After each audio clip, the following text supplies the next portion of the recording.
الله أكبر الله أكبر الله أكبر لا إله إلا الله.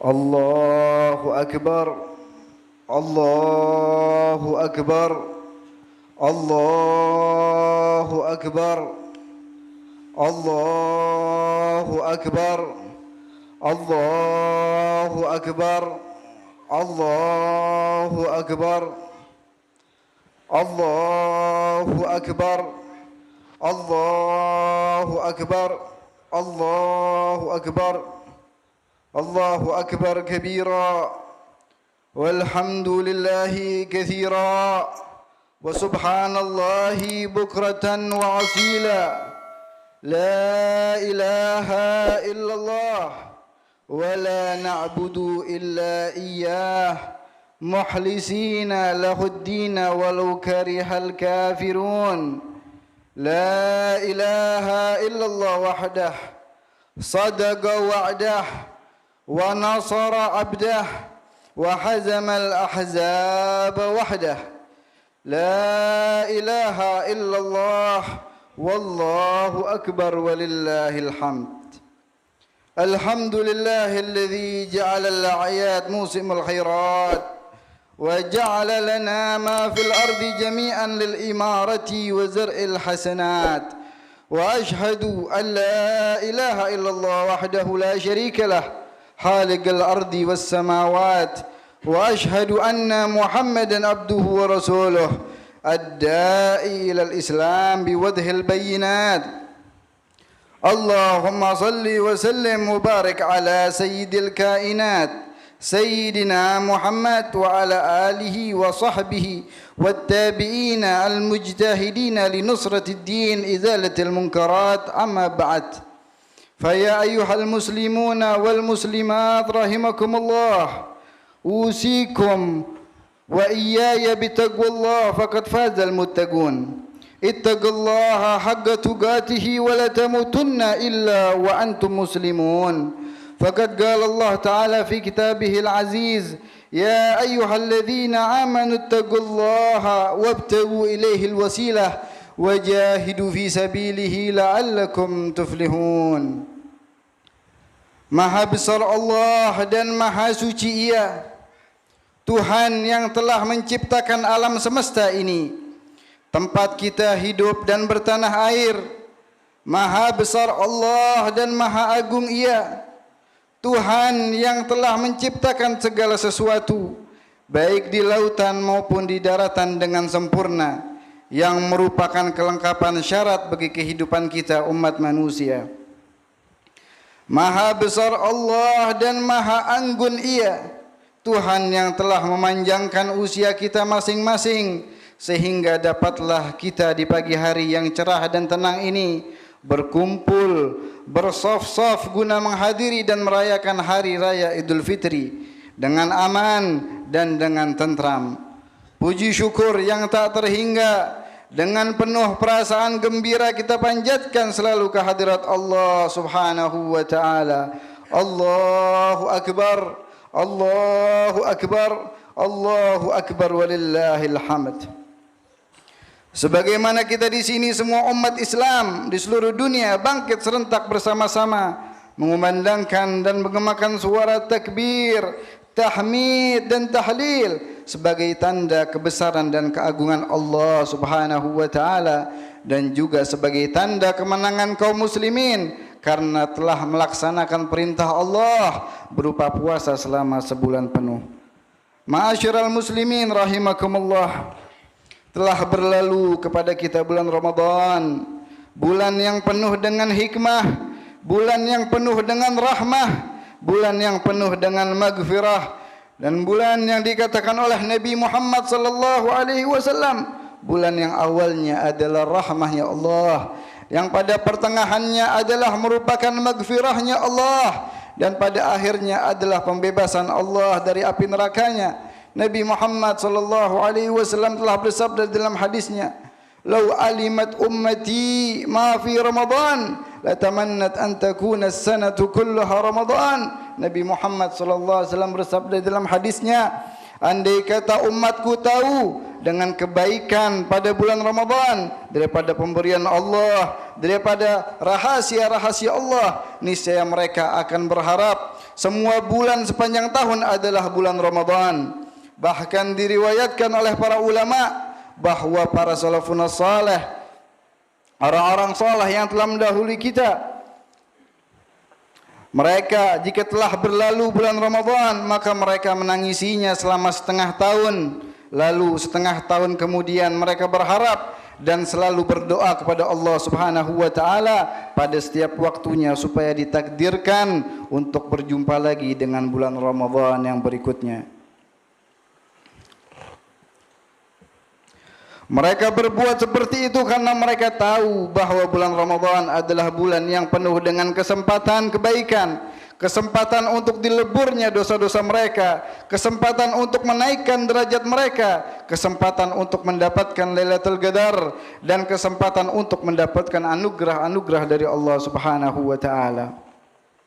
Akan tetapi diriwayatkan dari baginda Rasulullah sallallahu alaihi wasallam bahawa di sana ada 4 golongan yang mana walaupun mereka melalui beratus-ratus bulan Ramadan, bahkan beribu-ribu bulan Ramadan, mereka akan keluar dari bulan Ramadan dengan tangan hampa, bahkan keluar dari bulan Ramadan dengan mendapatkan laknat dari Allah Subhanahu wa taala dan dijauhkan dari rahmatnya. Sebagaimana Nabi Muhammad sallallahu alaihi wasallam telah bersabda, "Man adraka Ramadan wa lam yughfar lahu faqad ab'adahu Allah wa ansahagah."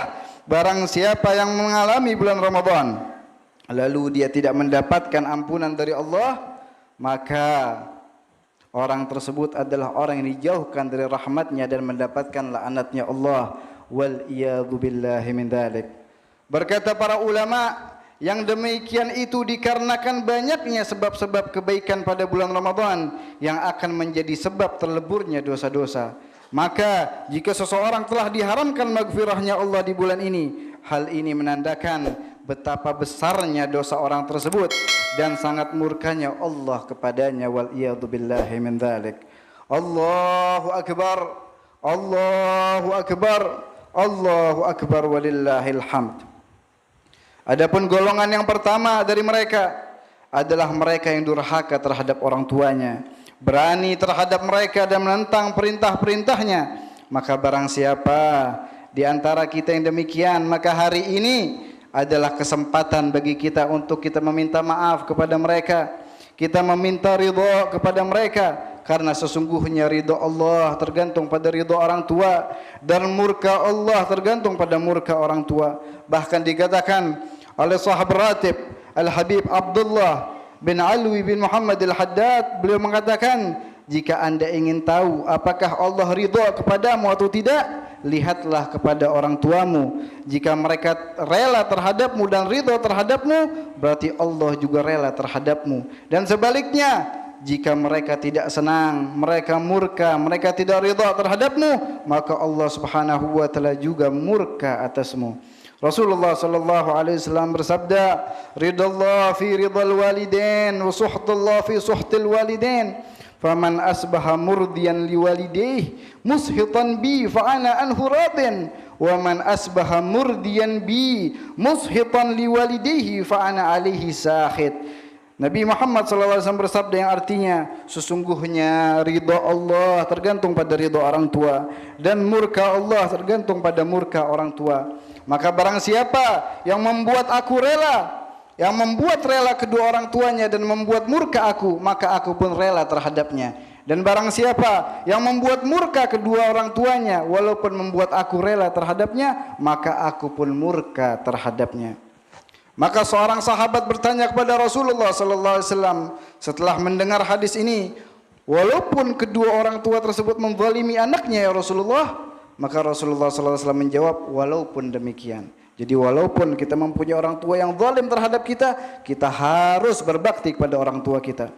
Diceritakan di zaman Rasulullah sallallahu alaihi wasallam datang seorang kepada Nabi Muhammad yang mengadukan orang tuanya yang mengambil harta anaknya. Maka Rasulullah sallallahu alaihi wasallam memanggil orang tuanya dan bertanya kepadanya, "Apakah betul yang diadukan oleh anakmu?" Maka orang tua tersebut menjawab dengan suara yang tertatih-tatih, "Ya Rasulullah, dengarkan aku. Dulu dia adalah seorang yang lemah dan aku seorang yang kuat. Dulu dia adalah seorang yang tidak punya apa-apa dan aku adalah seorang yang punya harta. Aku sama sekali tidak pernah mencegah hartaku untuknya.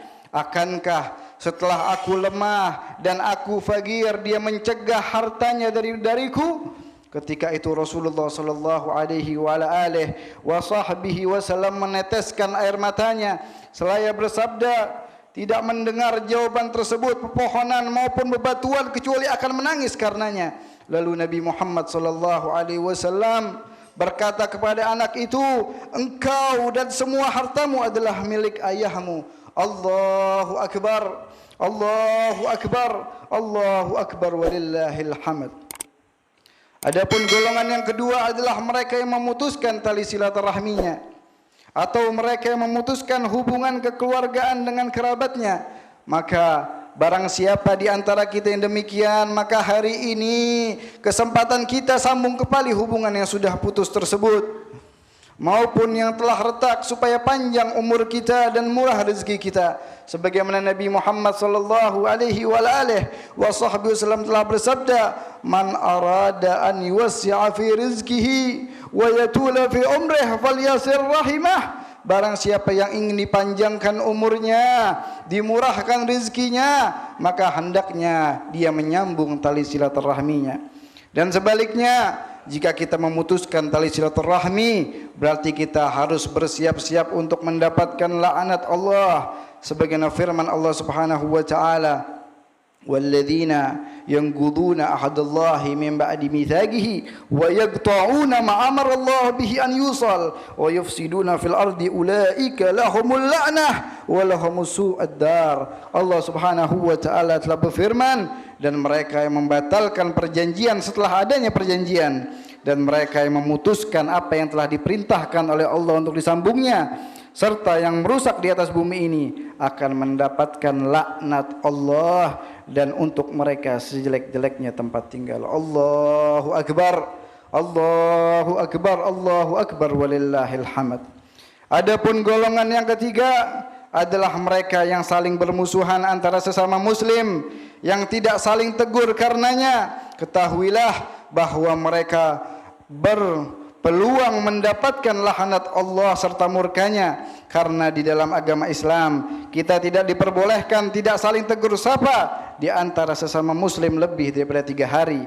Bahkan diriwayatkan jika kita meninggal pada saat itu, maka kita akan mati dalam keadaan su'ul khatimah dan masuk pada nerakanya Allah wal iyadzu billah. Oleh karena itu, hari ini adalah hari di mana kita saling bermaaf-maafan. Apalagi dalam kita maafkan antara sesama akan mendapatkan pahala yang tinggi di sisi Allah Subhanahu wa taala. Sebagaimana sabda Rasulullah sallallahu alaihi wasallam, "Yunadi munadin yaumal qiyamah liyagum man ajruhu 'ala Allah fala yagum ahad, fayunadi thaniyan liyagum man ajruhu 'ala Allah fala yagum ahad, fayunadi thalithan liyagumul afuna 'anil nas fayagumuna wa hum qalilun fayadkhulunal jannata bighairi hisab." Nanti pada hari kiamat akan ada panggilan yang memanggil supaya berdiri mereka yang pantas mendapatkan balasan dari Allah. Maka tidak ada seorang pun yang bangun datang panggilan tersebut, dan datanglah panggilan yang kedua juga tidak ada yang bangun, lalu datanglah panggilan yang ketiga supaya berdiri mereka yang suka memaafkan antara sesama manusia. Maka bangunlah sebagian mereka dan jumlahnya sangat sedikit, kemudian mereka dimasukkan ke dalam surganya Allah dengan tanpa hisab. Semoga kita termasuk golongan tersebut, amin ya rabbal alamin. Allahu akbar. Allahu akbar. Allahu akbar walillahil hamd. Adapun golongan yang keempat adalah mereka yang suka mabuk-mabukan dengan minum-minuman keras maupun dengan obat-obatan terlarang. Ketahuilah bahwa mereka nanti akan mendapatkan siksa yang sangat pedih dari Allah Subhanahu wa taala di hari kiamat. Sebagaimana sabda Rasulullah sallallahu alaihi wasallam, yahruju syaribul khamri min qabrihi wa huwa antanu minal jifah wal kuzu mu'allaqun fi unuqihi wal qadhu bi yadihi wa yumla'u ma baina jildihi wa lahmihi hayyatun wa agaribun yulbasu na'lan yughli minhu ra'suhu wa yajidu qabruhu hufratan min hufari niran qarinu fir'auna wa haman. Artinya nanti para peminum khamar akan keluar dari kuburnya dalam keadaan baunya lebih busuk daripada bau bangkai, sedangkan kendi berada di lehernya dan wadah berada di tangan mereka, sedangkan di antara daging dan kulitnya akan dipenuhi dengan bermacam-macam ular dan kalajengking, serta akan dipakaikan sendal yang terbuat dari api yang akan membakarnya sampai ke ubun-ubunnya dari kuburnya, akan menjadi liang dari api neraka, dan kelak dia akan dikumpulkan dengan Fir'aun dan Haman. Wal iyadu billahi min dzalik. Sahabat Ibn Mas'ud berkata, jika para peminum khamar meninggal, jika kita gali kuburnya, kita akan dapatkan jasadnya membelakangi kiblat. Wal iyadzubillah min dzalik. Karena bencinya Allah kepada orang tersebut. Oleh karena itu, marilah kita jadikan di hari ini sebagai momen untuk kita lebih introspeksi diri kita dan memperbaiki hubungan kita dengan orang tua kita, sanak famili kita, dan handai tolan kita, dan kita saling memaafkan antara sesama muslim, serta kita jauhkan dari lingkungan kita segala macam jenis minuman keras, minuman khamar dan lain sebagainya, dan obat-obatan yang terlarang, dengan harapan kita mendapatkan upah dari Allah Subhanahu wa taala, mendapatkan upah dari Allah pada hari ini, karena hari ini adalah hari jaza, yaitu hari pembalasan, yaitu hari kita mendapatkan upah dari Allah Subhanahu wa taala.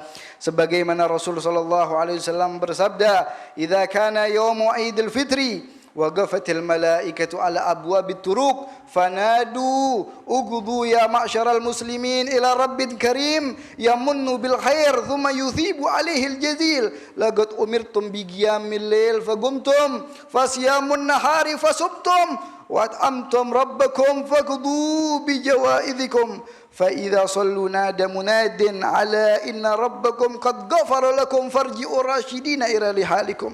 Jika tiba lebaran, maka para malaikat berdiri di ujung-ujung jalan seraya berkata, pergilah kalian wahai kaum muslimin kepada Tuhan kalian yang Maha Pemurah, yang akan memberikan kalian kebaikannya serta pahalanya yang sangat banyak. Karena kalian diperintahkan untuk sholat malam, kalian melakukannya. Kalian diperintahkan untuk berpuasa, kalian juga melakukannya. Dan kalian telah mentaati Tuhan kalian, maka ambillah upah kalian. Maka tatkala mereka selesai melaksanakan sholat id, maka ada panggilan yang berseru, wahai kaum muslimin, ketahuilah bahwa Tuhan kalian telah mengampuni dosa-dosa kalian, maka pulanglah kalian ke rumah masing-masing dalam keadaan gembira. Allahumma ja'alna minhum, amin ya rabbal alamin. Allahu akbar, Allahu akbar, Allahu akbar, walillahil hamd. Akhirnya, dalam kesempatan hari raya Idul Fitri ini yang agung ini, marilah kita keluarkan kewajiban kita berupa zakat fitrah. Dan marilah kita sama-sama membersihkan hati, hilangkan rasa benci dan dengki, iri hati kepada orang lain. Gantilah semua itu dengan mawaddah, gantilah semua itu dengan mahabbah serta kasih sayang, dengan hati yang terbuka, muka yang jernih dan tangan yang terulur. Kita saling bermaaf-maafan, kita buka lembaran baru yang masih bersih dan putih, dan kita tutup lembaran lama yang mungkin banyak terdapat kotoran dan noda. Biarlah yang tua memaafkan yang muda, yang tua memaafkan anak-anaknya, para mertua memberi maaf kepada menantunya, para suami memberi maaf kepada istrinya, begitu pula sebaliknya dengan ucapan ja'alanallah wa iyyakum minal aidin wal faizin. Ya Allah, wahai Tuhan kami, ampunilah dosa dan kesalahan kami ya Allah, kelalaian kami dalam melaksanakan ibadah. Teguhkan pendirian kami ya Allah, dan berikan kami pertolongan dalam menghadapi orang-orang yang menolak kebenaran ya Allah. Ya Allah ya Rabbana, janganlah Engkau murkai kami karena perbuatan orang-orang yang bodoh di antara kami ya Allah. Jangankan Engkau berikan kekuasaan terhadap kami, orang-orang yang tidak takut kepadamu ya Allah, dan tidak cinta dan belas kasih terhadap kami ya Allah. Ya Allah, Engkaulah Maha Pengasih dan Maha mengabulkan segala permohonan.